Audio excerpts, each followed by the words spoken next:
Okay, here I have a Ford Focus 2013, and I guess a lot of people have this problem and it won't start.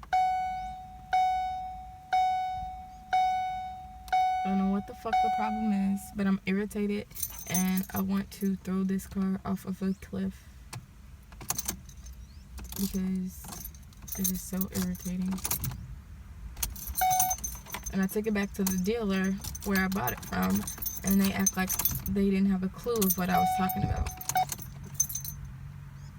So now I guess I'm just gonna take it back up there and see what they say. I think it has something to do with the key fob. I think the computer is not recognizing my key. Let's see what the fuck, that doesn't make any fucking sense.